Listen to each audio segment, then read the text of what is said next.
Hello everybody and welcome again to another video, and this time we have some important news because a few days ago I was looking at my YouTube channel, and under the title of recommend videos I saw this video for a trailer, and the trailer was called Bohemian Rhapsody.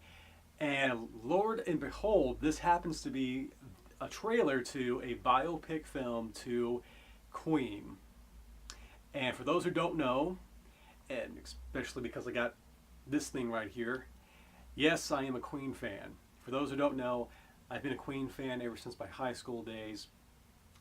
They were the soundtrack to my life at that point. They've become my favorite rock band ever since. I got my oldest niece into Queen because I liked the band so much. And they were very important in my life when I discovered them, because at that point in my life I was making a transition from being a kid to becoming a teenager, and how you view popular music and music in general really differs between that those two types of age groups. And so being a teenager, you're looking for something that can really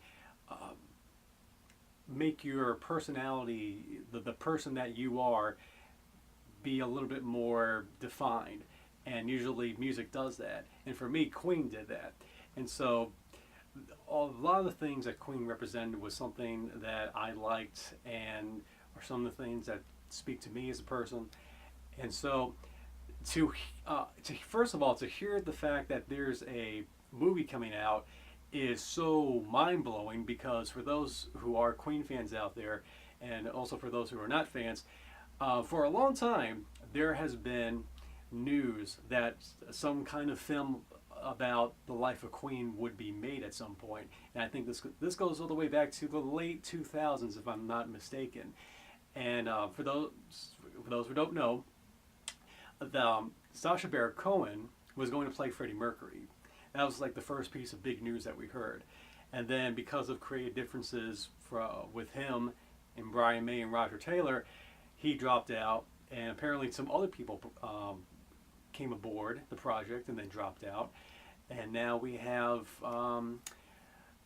set, cast and crew, director, everyone has made the ultimate decision, and now they're making the film that is going to be released in November, which is a major tease, because why are you not releasing this in the summer? But who cares?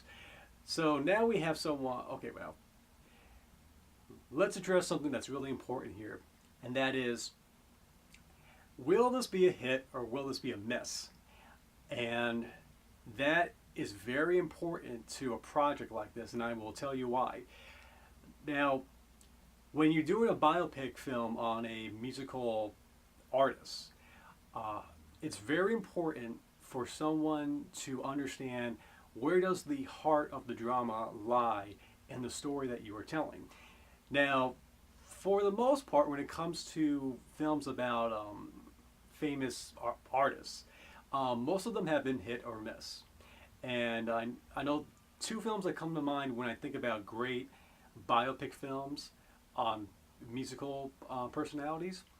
One is Ray, starring Jamie Foxx, and the other one is a made-for-TV movie about the Beach Boys, which was made in like the mid-1990s. But what made those so good was that there was actual drama to be found in the real-life stories of the Beach Boys and Ray Charles.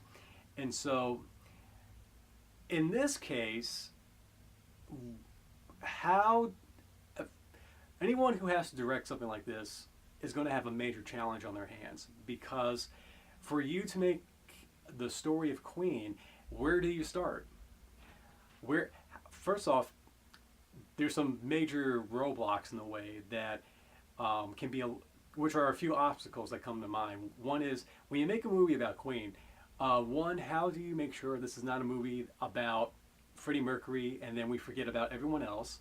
Two, how do you make this a movie that's not just come off as a glorified documentary, because we have so many of those already?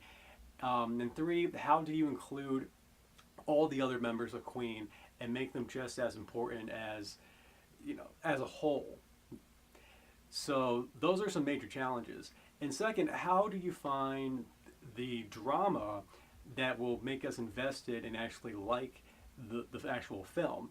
And my thoughts are, if you can't find drama in the actual life and times of the band, then maybe in this case this is an exception, because where you find the drama in this case is when the band actually makes the songs. So when the band comes together to make their famous songs, the songs that we all know and love, that's where we discover who the band is. We understand their personalities, how they think, what is it that they find fascinating, and those elements kind of come into play, and then they make the identity and the songs that are Queen. Now, one thing I always think, that if you have a very successful band, if you have a really famous band, sometimes it can be a little bit of a mistake to put too much focus on the songs in a movie like this, because I feel like if you're displaying songs that everybody knows, why it sounds weird, but it makes sense to show the songs that we want to see and hear, because for the most part that's what we're here for. But I don't think you really need to put a lot of time on the songs themselves, because then you're getting in the way of showing more story and more drama, which is what we want to see, something that we haven't experienced before, and we have experienced the songs all the time. So when we're making a biopic about someone, we want to see what happened behind the scenes, what made the songs in the first place. So anyway, I'm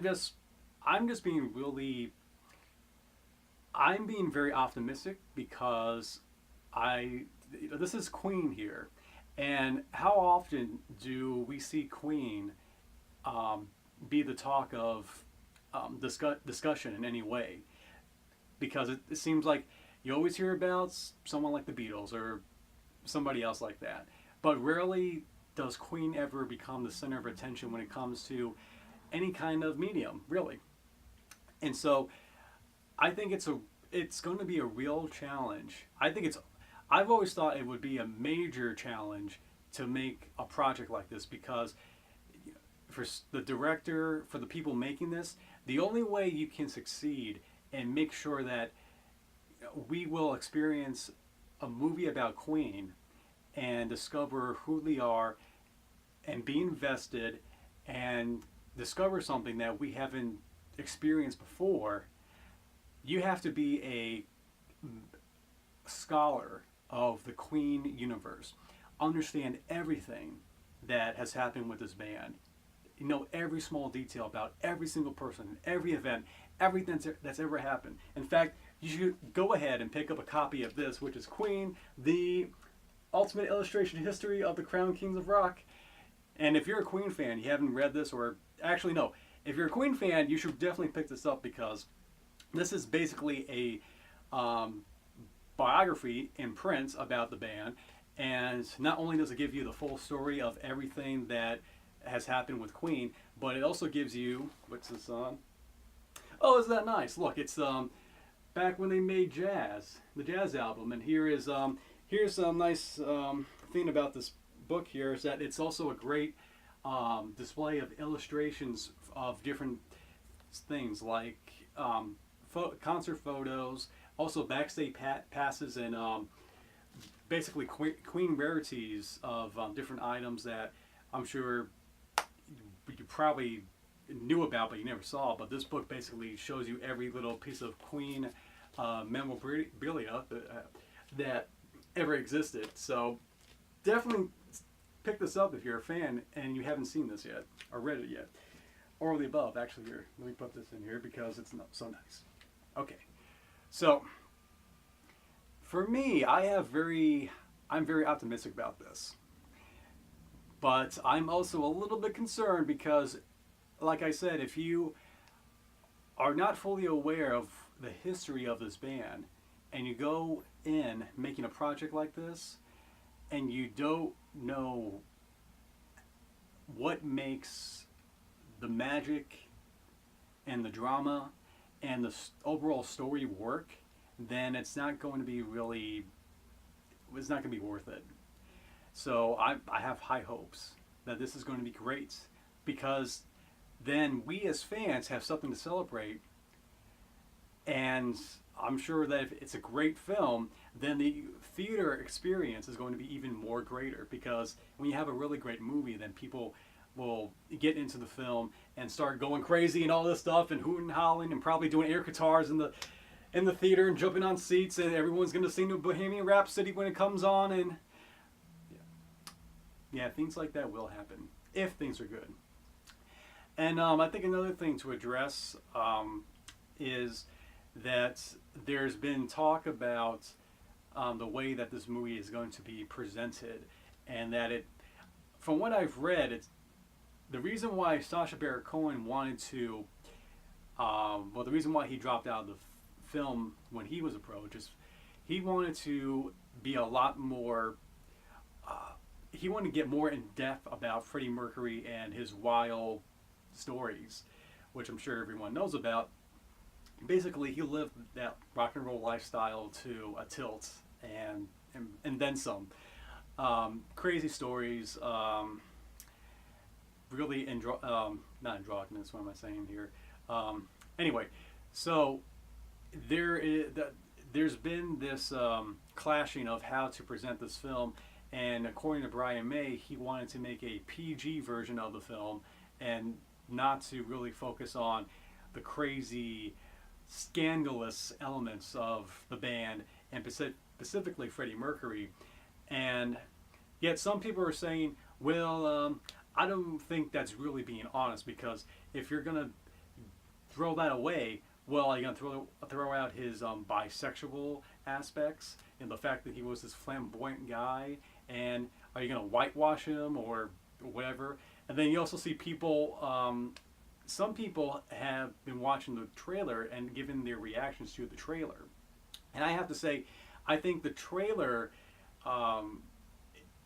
really, first of all, it hypes you up because of the music for one thing. But when I saw the trailer, and I've seen the trailer about a couple of times now, I've seen bits and pieces that are really accurate to certain aspects of the band's history. Like there was a scene I saw in the trailer that had the band have a press conference, and they had the giant poster of their also infamous album Hot Space there. And so they will basically, they're addressing that kind of not so good period back when they released Hot Space. But then of course they have like the early periods where they basically they're showing aspects from the band's history back when they released Queen 2 and Sheer Heart Attack. And of course they have scenes when they have their triumphant moment at Live Aid. And I think another thing is to point out too is that part of the story process was people were wondering how the movie should begin and end. And I think based on what the description, based on the trailer, the people making the movie, I should say, people have been saying that you should have the film start off where it all begins, when they're forming as a band, but more importantly, the way the movie should it end during Live Aid? Should it end after Freddie dies? How should the movie end? And I think really you should really end the movie at Live Aid, because if you want to leave on a high note, what better high note to leave on than Live Aid? And really, if you're gonna have the movie end around Freddie Mercury's death, I don't know exactly how you would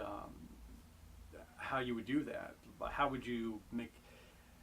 Just Live Aid sounds like a better way to end the movie than continuing on after Live Aid. That's all I'm saying.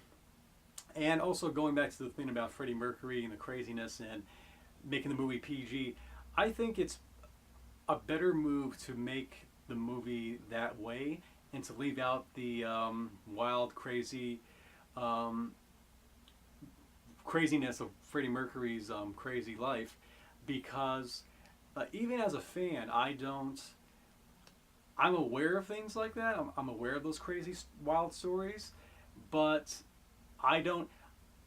I don't necessarily want them to be part of the narrative when I'm thinking about what made Freddie Mercury and the band so great. So it's not that you want to forget that, but when you talk about the person, what made them so great, what made them so memorable to begin with, you don't want to think about the grime and dirty and unpleasant moments. We want to think about the Live Aid moments and all the things that made us happy as people. So it's hot tonight. It's been hot all day. Anyway, let me go ahead and I'll exit stage right, and I'll leave you. And I just want to give my thoughts out on camera because I just want to give people a heads up that I definitely will go see the movie when it comes out, and I definitely will give a review of it when I have the time to after I see the movie. So for now, this is just my thoughts on every little side thought I have about the film, and my predictions, my hopes, my worries, and my feelings about it before. I don't want to mix my personal thoughts about the movie before I see it and the actual movie review once I see the movie. So this is just the first part of the Queen experience of Bohemian Rhapsody, and we will see what happens in the future once the movie comes out in November. So until then, I will see you guys later, and stay tuned because there definitely will be a review of this movie once it comes out. So, see you later.